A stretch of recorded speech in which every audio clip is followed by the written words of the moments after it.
So welcome to the March. I always have to stop and think. Mom Talk Thrive. I'm Julie Young. And I'm Julie Keating.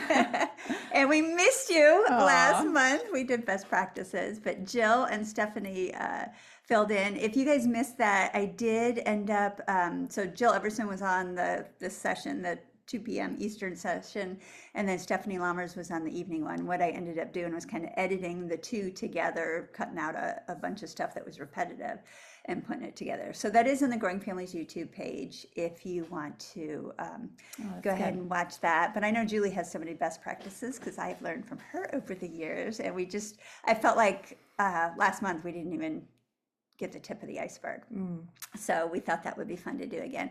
And as always, we really want to hear your guys' best Yeah, for practices. sure. So please continue to make this interactive, jump in. And if we're talking about how to do something and you have a different way that worked for you, let us know because it's going to help someone else. Our ways are not the only ways. We totally know that. And we're not here to say that our way is the only way. So on that note. Also, we will just real quick get the announcements out of the way up front. We will be meeting again in April on April 28th, same times, 2 p.m. and 8 p.m. It looks like we're all US based here, Eastern time. But then we are going to take May, June, and July off. The May one just falls on Memorial Day weekend, and then we just have some travel and things that we're doing this summer. So May, June, and July, we will not be meeting. So I'm excited to join in. And Jill and Stephanie are two amazing women that I have learned a lot from too. So hopefully that we're not going to be super repetitive. But I'm thankful to be able to share things that people have passed on to me that just worked. I don't know. I felt like motherhood, there was always just this honestly like daily or just frequent evaluating what's working and what's not working. And sometimes it's the smallest tweak that can bring so much peace. And so I think that's how I looked at what to share are those little tweaks that really brought a significant difference in our home. And rather than going like all over, I thought I'd just categorize them. For me, it just helped. I thought we could just start with like the character and the tone of our home, just things that we did. And honestly, you all, a lot of you are probably doing this, but they're worth mentioning in the event that you're not, might be something for you to consider. Because I felt like these were super important things that really kind of impacted our family. And so I kind of am going to characterize them by like the character and tone, and then even like skills for our kids, like how we approached skills and learning. And then I'm just going to go back to the principles of like baby wise, feed, wake, sleep. What are some things we can talk about regarding food? What are some things we can talk about those wake times? And what are some things that we can talk about a more peaceful sleep, bedtime? And so, kind of a lot, but I think we can just fire through and make it fun and interactive. Yep. So, should I just jump in? Yes, jump on We in, were yeah. talking before, and this is kind of the theme of growing families is the whole speaking life. We won't spend too much time on it, but it's amazing how many families don't know that concept and how important it is to one as parents to speak life, but then also just to kind of pass that on, like transfer of wisdom to our kids and making it a daily practice. And honestly, when our kids were little, we would sit around the dinner table and often just go around and I would pick, okay, the person across from you.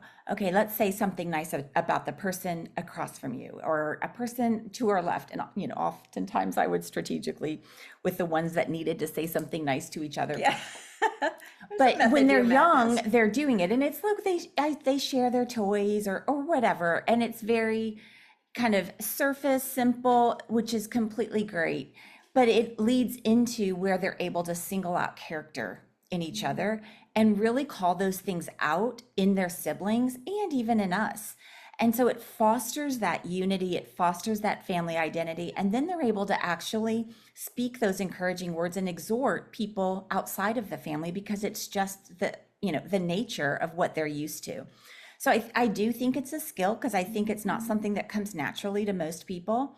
And actually, the older you are, I think it is harder. So anyway, I just wanted to start with that as, especially this being a Speak Life community, the importance of that. And we also, birthdays are always a nap. Is that what you were going to say? No, No. before we go to birthdays, though, I feel like teaching our kids to have eyes to see the good Yeah. in others. 'Cause it's very easy to be critical, to allow a critical spirit to control our words, control our tongue, and for our kids to do the Yeah. same, especially with siblings. And I've even recently, my boys love to go out and play basketball, and they're competitive. They're calling their own fouls, which never goes well. And so sometimes they were coming in and they were kind of mad at each other. Well, he did this, and I told him it was a foul, and he blah, blah, blah, blah, blah. And so I was kind of like getting tired of that. And I told them, hey, you guys are going out to play basketball. Now, when you come in, I want to hear 3 things that your brother did really well. Like, I want to hear about his good shots. I want to hear about the good play he did. And they came in, and one of them was like, you should have seen this, like, Yeah. hook, like he was off balance and he went back and he threw it and it went in, Mom. It was so cool. I wish you would have seen his shot. And so just prepping them ahead of time. This is what I want to hear. I don't want to hear the bickering when you come in. That's between they're 12 and 15. They can work that out. I do not need to be brought into a 12 and 15-year-old who have been trained to work out conflict with each other. Yeah. They can do So it. good. But I want to hear the good stuff. So still working on, it, still practicing, but just Celebrate. training. And to celebrate each other. Yeah, and Yeah. just the habits. We get in habits. It's just easy to be offended. We're constantly telling our kids, don't be so easily offended, and then look for the good. So good. I'm still working on it too, by the way. It's an ongoing, right? And then also birthdays. That's just, I know you all do it as in your family, and we do too. And it's just a common practice. And even with our kids, some of them moving out, we'll Zoom and bring them in. And it is the greatest gift. I think this past Mother's Day was the most impactful to me, because I think our kids are at the season of like, oh wow, we realize Rising the up and calling you sacrifice that blessed. you've made, and things that you didn't even know that they noticed. And so it's just a really neat gift, but just starting that early and then just making it a part, and whoever's there, they participate too. Yeah. So I don't know if you guys have ever had it. So obviously we have a large family and we've got the in-law children and grandmas and grandpas and neighbors that will sometimes come to our birthday celebration. So Rich will lead it and he'll say, we always start with the youngest, say something that you love about the birthday person. And we tell everyone, keep it short, like 30 seconds or less, and some people don't. And as parents, I get 1A, 1B, and 1C. That's just parent privilege. I'm like, I gave birth to you. But we also video it. I just pull out my phone and we video, and it ends up being about 10 minutes long by the time everyone says what they love about the person. I don't know if you've ever had anyone different people speak life and what they love about you for 10 minutes, but I'm telling you, my brain changes when it gets done for me. yeah, It's for sure.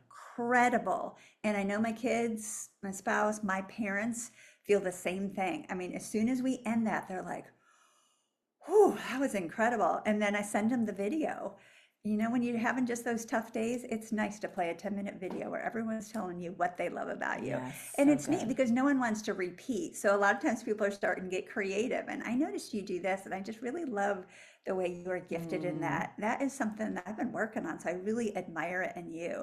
And people are calling out these things as they get older, when they're young. I love that you share your toys with me. And that's fine. That's great. They're practicing, but it's fun. That's awesome. Somebody mentioned, what do you do for birthdays? Okay, one little tip. Depends on how many children you have, just multiply that out. So what you start with is kind of setting the expectation of what you're going to carry out. And oops, there goes I think we're fine.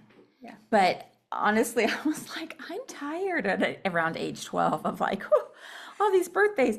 We, for us, we decorated. So when they woke up, they would come down to a decorated, some balloons and streamers. Honestly, you guys, I'd wake up at 4 a.m. and it was like the Holy Spirit waking me up. Oh my gosh. I can't tell you how many times I was decorating in the middle of the night. But I would probably do it all over again. It just meant a lot to me and to them. And just little things. We have a sign in the kitchen, and just, I think something super simple, but it's the idea of we want to celebrate them without it being something that's so difficult to do every single year, like the expectation of that. And we did parties every year just because that's just what we did. I know some people do milestone birthdays, and then I always made a cake. Of course, I let them pick which kind of cake. This was before Pinterest, and we would have this book, and I would make all these cakes. But it was part of the fun, and we did it. And that's just kind of who I am too. Like I'm more on the sanguine side. You guys know that if you've been following us, and I love a party. I love fun. So that meant a lot to me too. And so those are the things that we would do. And then the siblings would buy each other gifts, if maybe not, but a note. Everybody would come with a note for each other. And so something super, that's mom loyalty. Yeah, I know. I felt like they'd be in therapy if they woke up and there wasn't streamers or something. And so I just felt like, oh my gosh, I can't. I don't know. But yeah, I don't know. But you know what? As they got older, I'm all about delegating. I had them decorate for their younger siblings. That's what ours are doing now. And so it's like, and then they were like, okay, that doesn't really mean anything to me. As they got a little bit older, I was like, okay, I think we're past the streamers now. And it's like, but then the kids would do it for each other. And that was really fun. Yeah. So that was kind of our theme. But since they're asking about birthdays, do you want to share? You guys did a fun thing too. Yeah, we would do that. We do little streamers, balloons. My husband works for himself, so he's flexible. So he was able to take the kids' birthdays off, which I know you got a lot of kids. That's a lot of days off. But that's just something he was able to do. Since we did homeschool, we just didn't do school that day. In fact, it was so funny. One of my kids was like, so when you go to like public or private school, they give you the day off for your birthday, right? I'm like, no. And your employer won't give you the day off either unless you take it off. So got to make sure to set the right expectation. But yeah, a lot of the same stuff. They got to pick the menu for the day within reason. I did end up doing a lot of cooking on their birthdays, but they would jump in and Just help something to make too. them. And I think the mindset is that they're a gift. And they're a gift to the family. God made them. They are created special, and to celebrate the uniqueness of them. I think that was kind of how we approached it. Yeah, just don't kill yourself. No. Like if decorating is your thing, go all out. If it's not, don't do it. Your kids are going to know you love them when you speak life to them. Yes. When you put a candle in or just do something. We had a special birthday plate. They got to eat off the birthday plate all day. So It's your okay. kids' love language. Don't stress yourself out. Yeah, for sure. Yeah. I started off when my kids were born doing a whole big scrapbook for their first year of life. I didn't know I was going to have 7 kids. So only 4 of my kids have that scrapbook. I told the other 3, I'm sorry, I had an iPhone by the time you were born, so I have way more pictures than you. So there, you have that. And I think that's so key, is to know yourself. Like I need to go to Julie Young if I need pictures of my kids. Like she catalogs them. She has all the fun videos from family camp, all of it. I'm like, that's just not my thing. And to be okay with that, like your kids know that they're loved. And so just to really stay in your lane of what works for you. Yep. And so let's just open it up. So kind of those types of like character, tone, maybe 1 or 2 suggestions or something that you guys do that you thought of, like, oh wow, keep going. Okay, I'm in the car, so it's taking me a minute here, so I'm trying to listen.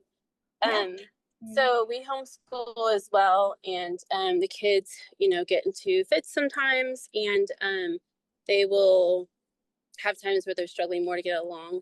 So I've started having them just in general, like if you're not doing what you're supposed to be doing, I went to public school, you get to do writing sentences like public school kids do.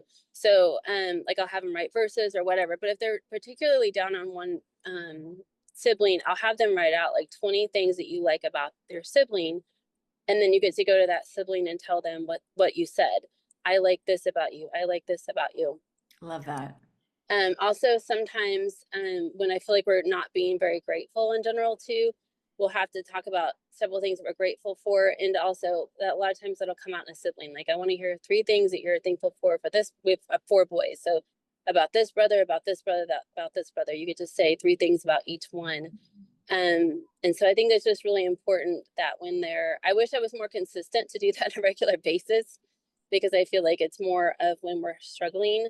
but just to pull everybody out of that rut and to bring them back into a neutral, even if it's just a neutral basis for that day, and then hopefully even more positive. Love that. That's so good. It reminds me of Philippians 4:8, that whatever is true, noble, Yeah. right, pure, lovely, admirable, if anything is excellent or praiseworthy, think on such things, which takes training of our Yeah. brain, that taking every thought captive and making it obedient to Christ. And I'm still working on, I'm still training my brain, and how much more to our kids who are Yeah. still learning and so moldable. So I love that, Iris.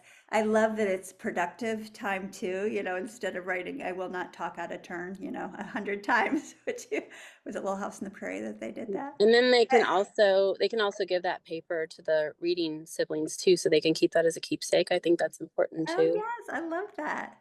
I love That's that. really neat. That's good. Lydia. So yeah, I'm so glad we're talking about this, because this is, I think, something that recently I've just been really wanting to like do a little bit more of, reminding myself more, and helping, I guess, like give my kids opportunities to work the other part of their brain instead of the bickering part of their brain. Because that is always default on, right? But the appreciation and the building joy and speaking life is not always on.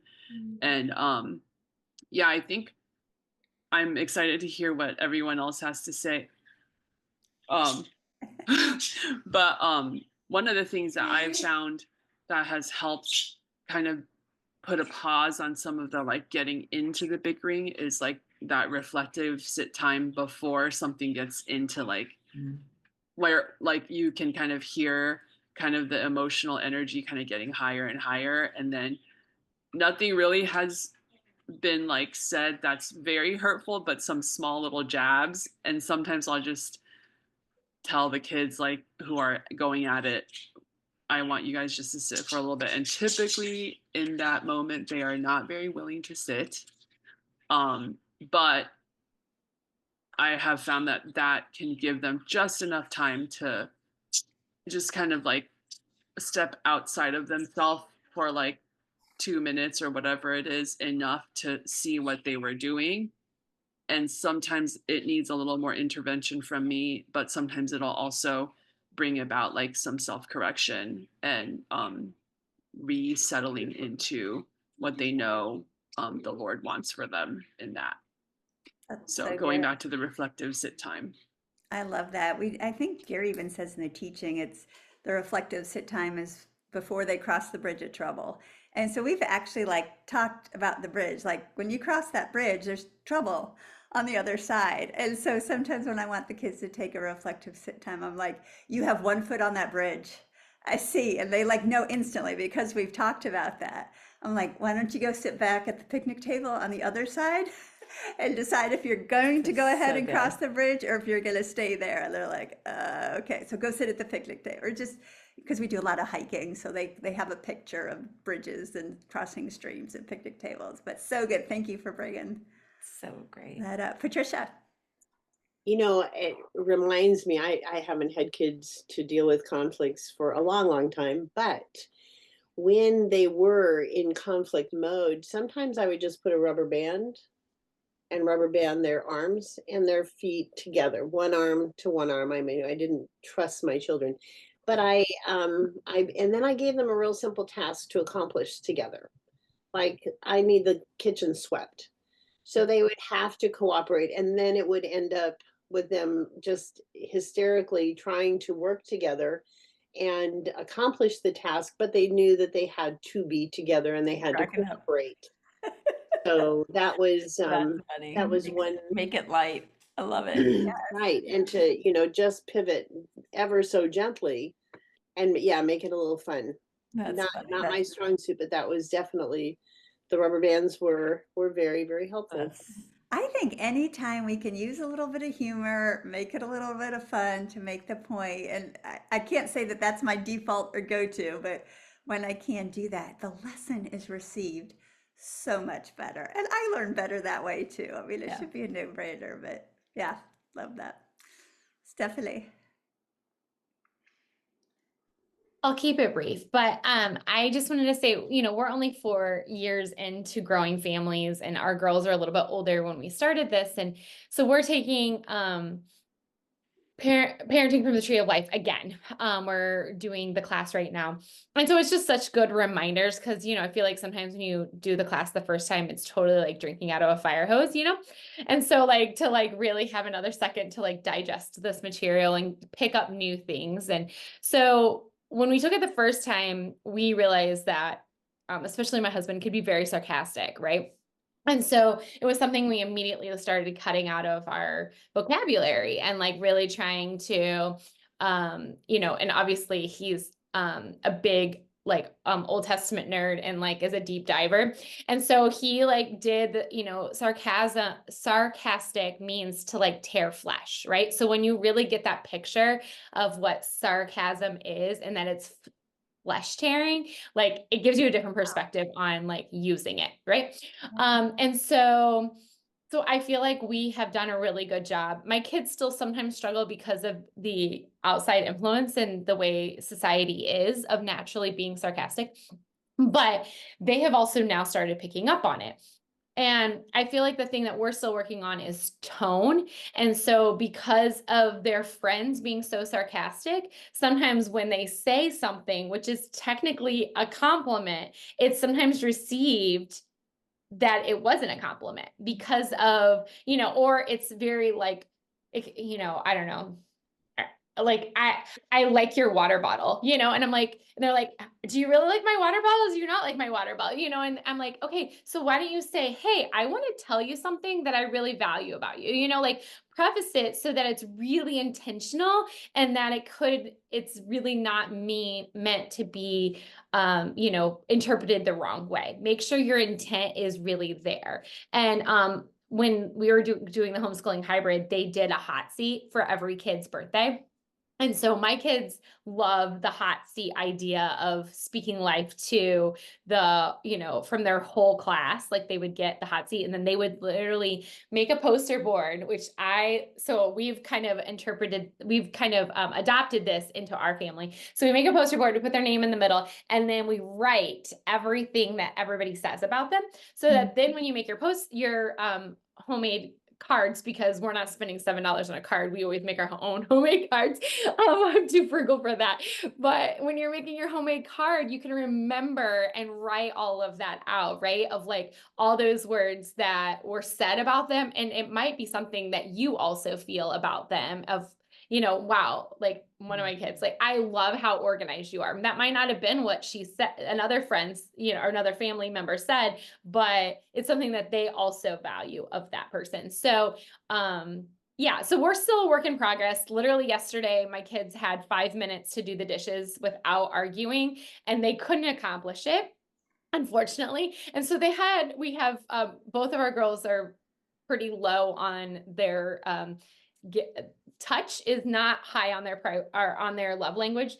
And so they had to sit and they had to hold hands and talk to each other. Since they could not accomplish 5 minutes of non-bickering, they had to sit, hold hands, and tell each other a couple things that they really do love and value about each other. So it was definitely stretching them because it not being either one of their top love languages, to have to do that. So, it's like sometimes those good memories of being intentional in that. I love that. That's so great. That's so good. I'll just mention something since a lot of you have middle schoolers or approaching. Because I think that this is one of the things I'm like, I am so glad I did that and I would do it again. So I'm just going to share, and it's kind of has to do with the words of life about somebody, like the character qualities about someone. And so remember that? Yeah, yeah. And I loved so when they were like in middle school, and that's when you're talking about their identity, that's when you're talking about the uniqueness in which God gave them. You're helping them to embrace who they are, less comparison of what other people are, less about what they're not, but more about what they are. So really championing their strengths and helping them, because right, the ticker tape says, I'm not this, I'm not that. So you want to help foster that. And I remember, and I used words with them, like, let's write down words that you think got, how would you describe yourself? And then we asked also like the family, how would you describe them? And so we agreed on these words. And then I laid it out and I had this woman do it. Now there's so many graphic tools out there, but back in the day, I needed somebody to do it for me. And I made a canvas and I wrote their name at the top. And so it was like Caroline. And then it had all these words on there about her. And it was a good size. And I had them in each of their rooms. And it's amazing. It's like that scripture in Deuteronomy about write the word on the walls in your home. It does something. It helps to change your mindset. It feeds your soul. So when they're going to bed at night and you're looking at that every single night, it just feeds it. It just reinforces who they are. So, when we moved, those didn't make it with us, but I still, I think there was a season for it. So anyway, and there's so many great, easy ways to do those things now too. So. And you gave that as a gift to our family. Oh yeah. So they would come stay with us, and Julia was always so thoughtful with the gift she would bring us. But you did our family identity. Yeah. You said, "Hey Julie, what are some words that would identify you as your family identity?" And it's still hanging. I can go out there and get it. But it was a really fun thing to do because we had the I'm gonna kids. go get Yeah, we had the kids help Because I was so grateful for ours too. too. Yeah, just of course you can pull it off the wall there. But yeah, we just came up with words that had to do with our family, and the kids got to do some buy into it, and obviously it's still hanging. It's kind of big. So So can you see? yeah, so it has our name, Christ Followers. Wilbur, that's the name of our RV that we have taken. We've spent months in our RV. We love to go hiking. We live right on the Wando River, so Wando River living. All right, GWTF, I have to explain because that could be a bad word, but it means go with the flow. And that's a whole nother story, but our kids know what it flexible. means. Yep. Yeah, be flexible. So it's just like these things. yeah. And Popcorn, we love to eat popcorn and eat pancakes. and then we just exactly. So this was like what makes up your family, and it's fun because we have ours still in our, just brings back memories. I think it means more to me than it does to the kids at this point, but also just their name and then the character traits. Yeah, So I love that. I love that about them because the world is telling them a lot of different things yeah, about who for they sure. are. Good. So I wanted to jump to Thank you for all those, everyone who Yeah. chipped in. I learned so much. Love it. So keep doing that. But yeah, oh, look at the hand. Yeah. Where did you get the canvas made? it's a There was cost. there was a graphic designer at the kids' school that did it, and then we just sent it to Costco, I think. It's Costco, yeah. And I think it had like a certain bleed, had to wrap around. So that's all. We had easy. You some could can- probably really easily make that in like Canva or something and then have it either printed with Canva, because I know they offer a service, or like FedEx or something like that. Makes it really easy too. I've done stuff through them before. Yeah. All right. So most people on here probably know what Canva is, but I didn't until like a month or two ago. Mm. Do you want to tell everyone what Canva is? It's just a free like website that you can design things on. Yeah. Yeah, there you go. Lydia just linked it. Yeah. Yes. And even Shutterfly probably would do it too. I mean, you could even, yeah. So, Yeah. the other thing, and then also just like things that are unique to your family, like we love to go out for ice cream. I mean, just little things just rhythms. But I wanted to mention skills and tools. And I was telling Julie, I was not read to as a child, reading is not my strength. Math is, reading is not. But I really wanted my kids to be good readers, and I really made an effort to do that. And we went to the library all the time. I read to them all the time. We would do read alouds and just encouraged, alone time reading. And I have to say that they're all strong readers, and I'm so grateful I did that. And I remember someone saying, the greatest gift that you can give your child before sleeping through the night, after sleeping through, well, obviously a longing for the Lord, and a knowledge of that, sleeping through the night, but then also a love for reading. And I thought, that planted a seed in me. Like we have the ability to influence that. And so how to give my children the love of reading. And especially now, you guys probably have even a little bit greater challenge because books probably are just like obsolete, which they're not. But so a love of reading and journaling. And those were things that I worked really hard on. And some of the kids got it really early, and some of them I had to just really work through. And so when they were little, what that looked like is we would go to the zoo and I would write a sentence out and then like a fill in the blank and they would write the word and we would draw a picture. I love creativity, so there you go. So we have journals like that of what we would do in our day, just simple writing. And then as they got a little bit older, giving them a composition notebook or whatever. We homeschooled in the early years. And so it was just part of it and giving them ideas of what to write on or letting them write. And I just am so grateful. And I saved them. And it is so precious to see their writing. And it's really neat as they're, 20 something and coming home and wanting to look through their journals. fun. Donald was so excited to do that.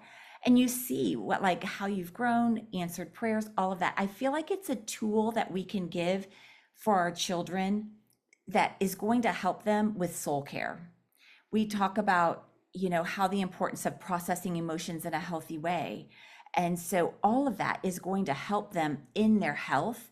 And so I just think that if you can nudge them in journaling, and you know what, and I was really discouraged. My youngest did not grasp the love of journaling. And I think even you had Logan that didn't love it at the beginning. So, just set the table for them to grab hold of it.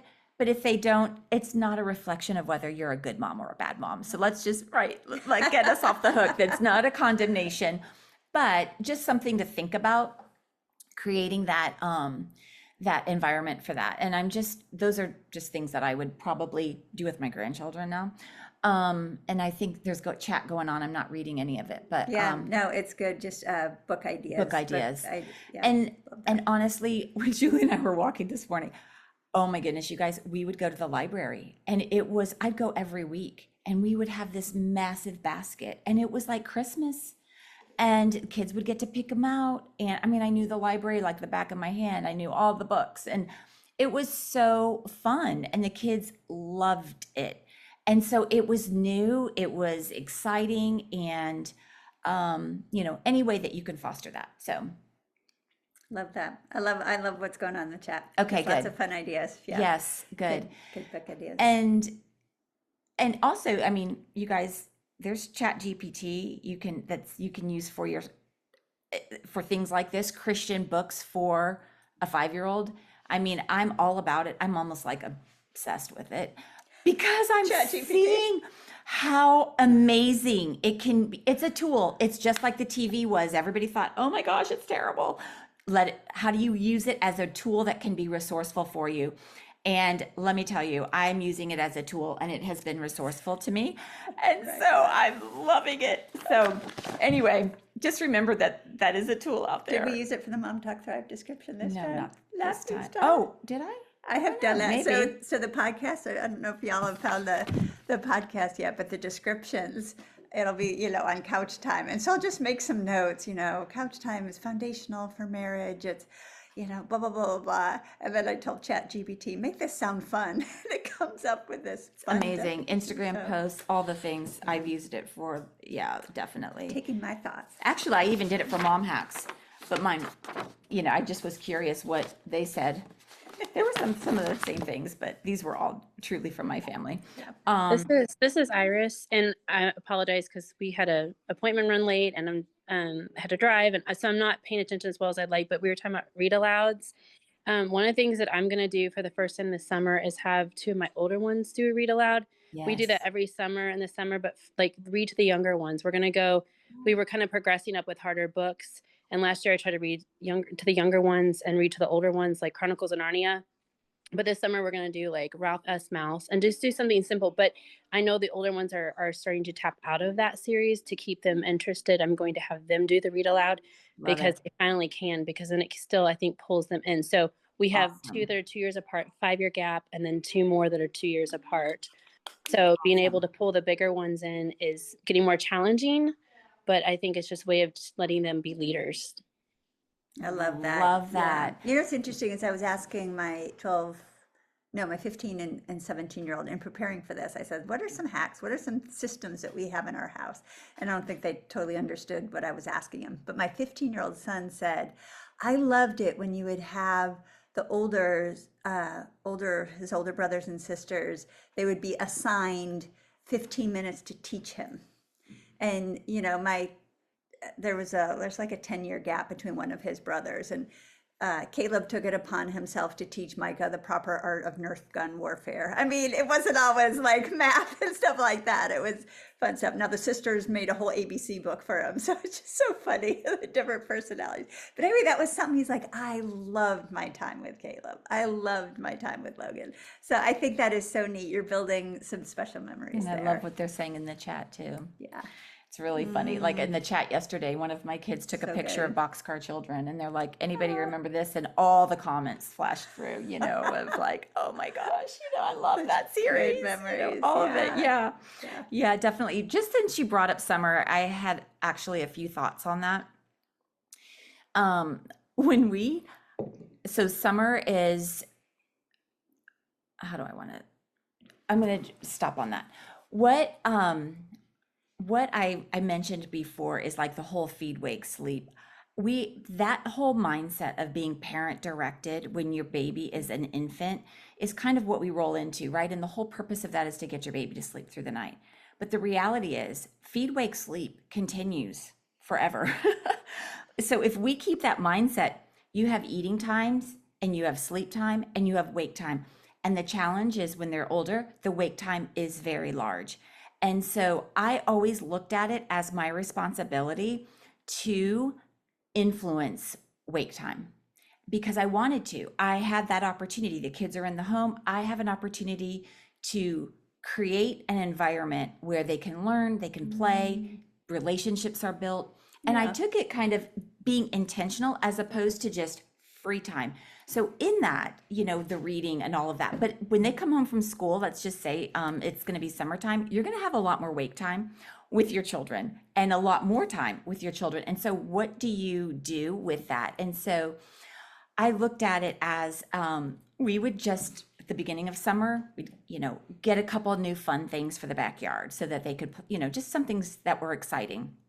I always was like, Dawn, I need a budget for like April and May, just to bring in a few things, whether it was something, a new bike or a swing or a, you know, zip line or something, because we had a lot of time in the backyard.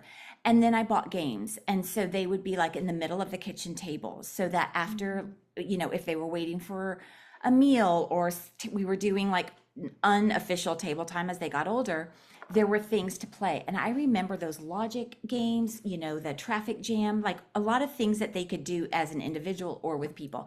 But we always had new games for the summer and new books. And then one book that I read every summer was How to Make Brothers and Sisters Best Friends. And it's an old book and it's written by a homeschool family, the Malleys, Sarah Malley. It's I would think it's a bit dated. It's required reading for all of our kids. It I'm is sure still? it's dated, but yeah, still, because Okay. the principles are so Yes. good. So I would read aloud that after breakfast and we would talk about it. And it is, but the mindset is, and if you don't really necessarily like that book, the whole idea is fostering family relationships, fostering sibling relationships. And so we would read that book and it was just like a little paragraph after breakfast, just to kind of set the tone and, you know, and then we would move on with our day. But I also really looked at kind of loosely scheduling, loosely setting up our flow of our day for our summers to be helpful. Yeah, we do that. And some summers I would go with, I just talk to the kids as they start to get older. I want them to have some buy-in. Yes. And yes, it's summer. You're not going to be doing as much school. There's a lot more free time, but letting them know that doesn't course. mean it's a free-for-all. And so for older kids, I say, you know, what do you want to do this summer? What do you want Yeah. to learn? What's something, what's a hobby you want to get into? And so I'd kind of like, I'd let them help direct Yeah, some things sure. that they were excited to have free time. They really wanted to be able to do whatever it was. And then I would also get a calendar and we would just talk about, you know, Wednesday, Water Wednesdays. We're going to go, you know, to the beach on Wednesdays, or Meet Up Monday, or Friend Friday, or, you know, Cooking Tuesday. I don't know. I tried to be creative. I didn't always Or come up just with put it on a something. list and don't commit yourself to a certain day Yeah. would be my approach. Yeah. Well, But- what I learned was the day thing didn't work for me. Okay. Right. But it just kind of got us talking about what we want Yeah. what kinds of things do we want to do this summer. So they did want a day where they could do some cooking. It wasn't every Tuesday, but we made Yeah. sure that we had some cooking days in there. They did want to hang out with friends. They did want to go to the beach, these things that they did want to do. And so we could get some days on the calendar. Yeah. Things to look forward to. Just really quickly, we just started brainstorming some ideas that we wanted to do and just made a list of them. That way everybody kind of feels like they're involved with it too. Nice. And then with my bigger ones, I think I'm going to do like a Monday movie in the afternoon when the younger ones sleep, to let them watch some movies that maybe the younger ones can't watch. That when we do our family movie night once a month, we have to kind of keep it, where it's good for all 6 of us. And that way it lets them have some things that they couldn't have otherwise. That's great. So good. Lydia, you want to share something? One thing that I would like to bring back this summer for us, well, first of all, thank you for the reminder that we are still directing our families, because I think when the kids get older into like their teenage years, it can be easy to like let things just happen, and then things start feeling like they're going out of control, or just kind of chaotic feeling. But yeah, as we're looking towards the summer and talking about summertime activities, something I did years ago that I want to bring back is afternoon tea time and poetry reading. So that's something we used to do when the kids were younger with our homeschool. We would do Friday afternoons would be poetry and tea time. So each child would come to the table with one poem, and they would either have me read it or they would read it if they were readers already. And I do feel like it's easy to kind of like lose track of the older kids when they're on their own doing their own thing, or just even reading on their own. And I think it's a great time, like the poetry and tea time would be a great time to kind of get everyone back for just 30 minutes or 20 minutes, and have some specialties to pull out at that time, just like once a week. So great. Yeah, I love that. And I think that's a really good point about when the kids get older, because they do start to do their own things, especially when they start to drive. And all of a sudden, you could not be eating any meals together. And if you're used to homeschooling, there was a time where when you have littles, you're eating breakfast, you're eating lunch, and you're eating dinner together every meal. And then it starts to fracture a little bit. Although I don't mean fracture, it just looks different.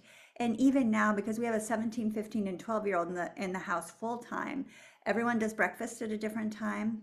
Everyone does lunch at a different time, but we always do dinner together at a certain time. That's kind of what brings us back. But I think it's just having the expectation of what is it going to be. If you're feeling a little fractured, you know what, guys, we're all going to do lunch at noon from now on. Or I love, poetry and tea time. I mean, what a great thing. So thank you for sharing that, and the reminder to keep those bigs part of the family, but also realizing they're growing up, and that's good that they're working and the activities and the things that they can do on their own. I think let me just mention, it's so easy to, we see, especially with olders, that it's easy to almost stop parenting. Yeah. And we're enjoying more freedom, and they're enjoying more freedom. And then, we kind of get our eyes off of the ball. Yeah. And so I just keep reminding myself, even now, I am forever a mom. Like, forever a mom. It just looks different across the seasons, but I still have a mama's heart. It really looks different. I'm not needed nearly as much, but I'm still needed in some way. And what does that look like? The assignment changes, but we're still moms. So I was actually just going to give you a shout out, Julie. So as I've been doing my journey and leadership. What did you say? We both it was received both us. that. We both received. Shout out to You Julie. both can get the shout out. So as I've been on this contact mom journey and all this, I something that was reminded to me by Julie is that as the funnel changes, right, we're still parent directed, but as the funnel changes, we can allow their input. And so like my 14-year-old, she really wanted to do track. And we are foster parents. And so we also have a 2-year-old and an 8-month-old. And so I immediately said to her, okay, you want to do track. What does this look like for our family?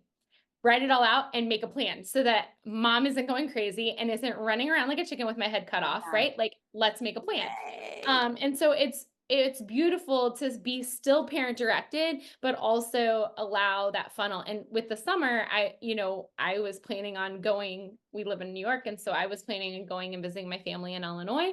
And we, a lot of times would like to go for like a month because I'm a teacher. And so like I have the summers off.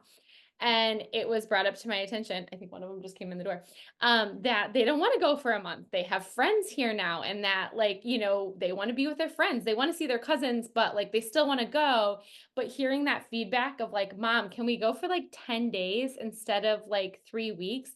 It's like getting their input, and I'm like, okay, like, yeah, we can. Cause like, really, it's fine. And my parents will probably come and visit us anyway. Right. So like, I don't have to spend 3 weeks there. Like they'll come here and see us too. But having that input as the funnel changes is also so crucial. Like we're still the one making the calls, but having them have to problem solve it too. And, somebody once described it to me as, a kid learning to drive, thinking about it as a kid learning to drive. And like, we're on, we start off on like the very, maybe even our driveway, right? Like we start off very, very slow, and then we might go to a cemetery, and then we might go to a country road. And then, before you're taking them the highway, and then before you're taking them with something with guardrails, like before you're taking them just to like, a 6-lane road that's going 65 miles an hour. Like that's how parenting is too, right? And like we have to get them used to being able to drive without guardrails, without all of those things. And they have to figure out problem solving and making these decisions. And because we are always their mom, but like at some point we aren't always going to be calling all of the shots, right? So Excellent. even though I might call my dad this morning and ask him a question. So it's fine. It's really fine. Of course, always, always. No, I love that. And if any of you have a 7 or 8-year-old child or older and you haven't taken the middle years class yet, really encourage you to take that, because they talk a lot about That the transition. transition from authority to influence, which is crucial, just so crucial. We cannot continue to parent just out of our authority into those teen years. It is not going to work. It will not go well.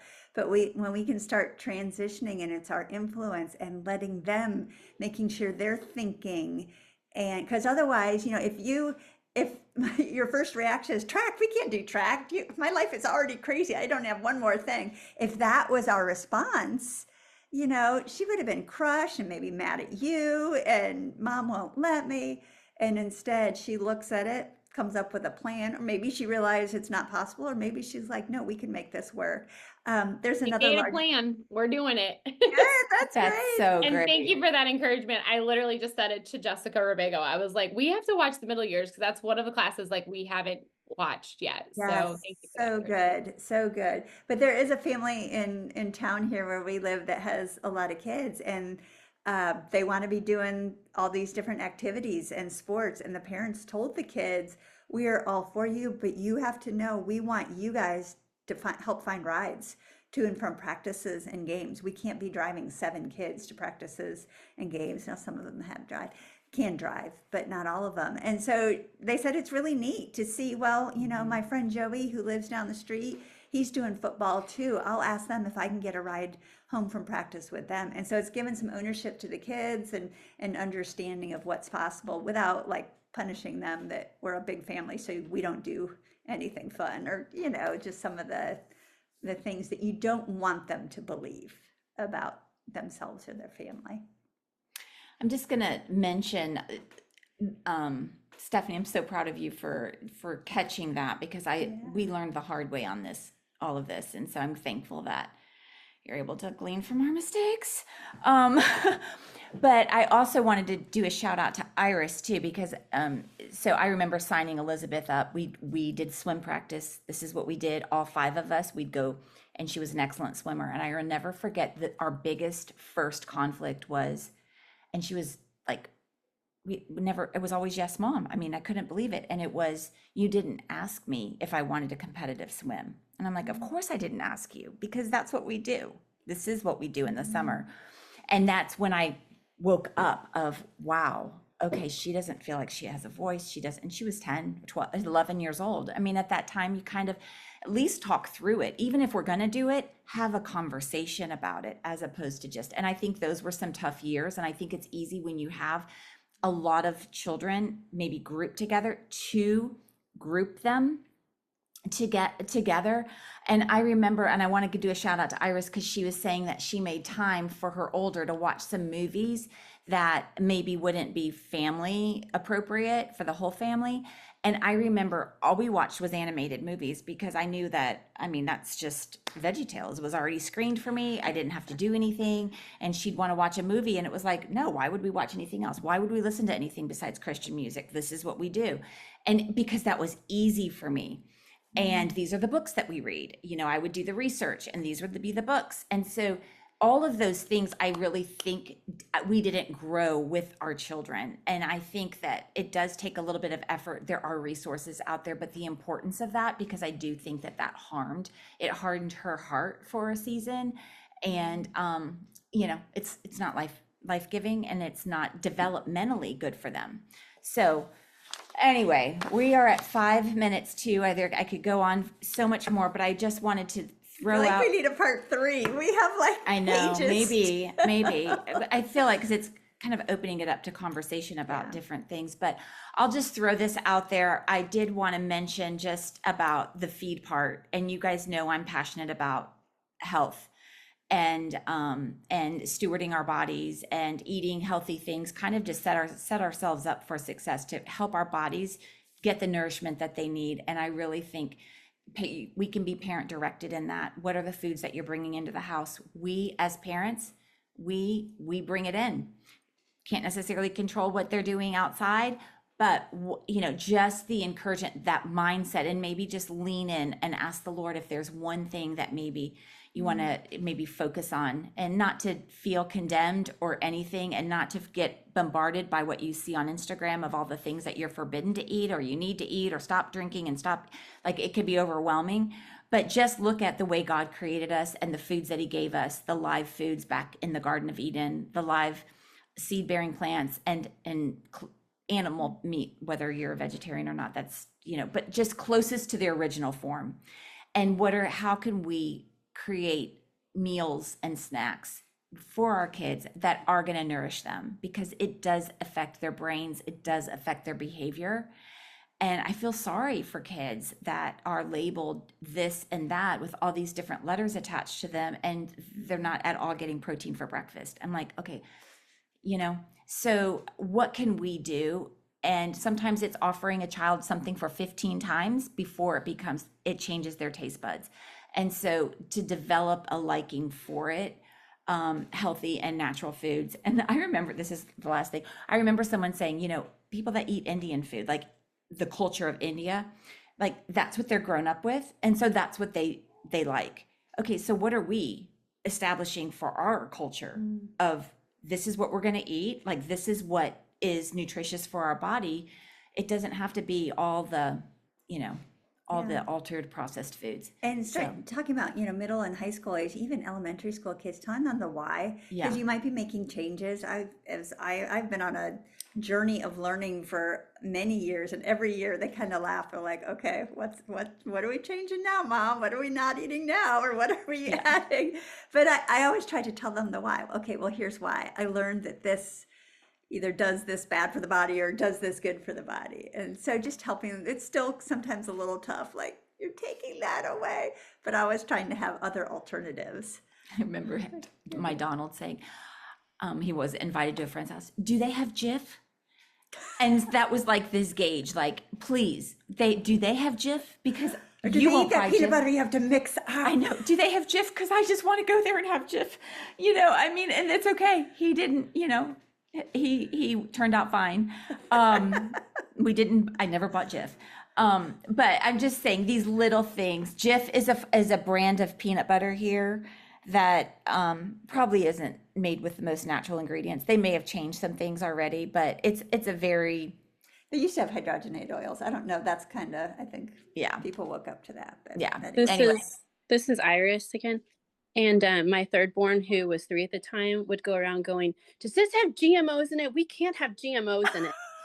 And I'm like, that is awesome. My 3-year-old knows that. But even like with like even onions, or I guess right now he's stuck on tomatoes. So I'm like, here's the reason. And I've actually like Googled it with him when they were all like young. You don't like onions? Well, here's what onions does to your body. And once you explain, I think, those things and educate them, it was all of a sudden like, oh, well, I'll eat those because, and I have boys, and tomatoes are really good for the prostate. So I would like very gently, say, and the boys are like, oh, then I'll eat that, but it changes things, and how once they're educated, all of a sudden it goes from like it tastes yucky to this is helping my body. And I've found that a Yes. great way Yay. to help with pickiness or even some preferences. So good. That's great. So You know good. what? Can I just say real quick? Yes. A little bit of rain in Southern California makes everything just pop. And I went out in my backyard and I have stinging nettles growing everywhere. They are weeds, but you know what? They are so good for you. So I went Really? out and picked a pot of stinging nettles and I cooked them. Are they And that would have been a dandelions? fun thing to kind of take your kids into your yard and say, which weeds can we eat? Because dandelion greens are great.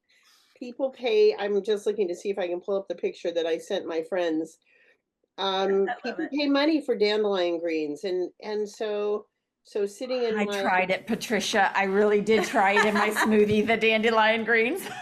well, no, I don't know that I would put dandelion greens in a smoothie, but I They're did so put them strong. in. I did put them in. Um, there's my pot of greens, Love and it. That's great. there's lots of stinging nettles. I don't know that I would put. I would scramble stinging nettles in an egg, but I wouldn't put them in a smoothie. I don't think they're.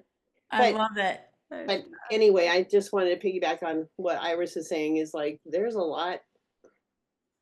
There's a lot, and we can look it up so fast. And somebody told me that they used Chat GPT. They were on a Washington D.C. trip and she was chaperoning sophomore boys, and she said, for this monument, I need a fun fact for sophomore boys. And she said they had the best time. And she just did Chat GPT right there. And she was like, the best leader was Katie Walters. Oh, yeah, she's so funny. And it was like perfect. They'd be walking around trying to, how boring, right? And so there we go. Well, I'll tell you what, we'll get to you, Lydia. I would like to honor, it is the top of the hour. We'll stay on for just a few more minutes. And maybe we do a chat. Had. Why don't we just do a part 2 next week? Yeah, next month. Next month. It's actually part 3. But Patricia, could you close us in prayer? And then we will stop the recording. And then if you guys want us to hang on for a few more minutes, we can do that. Father, we come before you and we thank you that we are spread out all over the country. And Lord, that you have called each one of us to be in positions of influence, influencing our littles, influencing our middle years, influencing our adult children.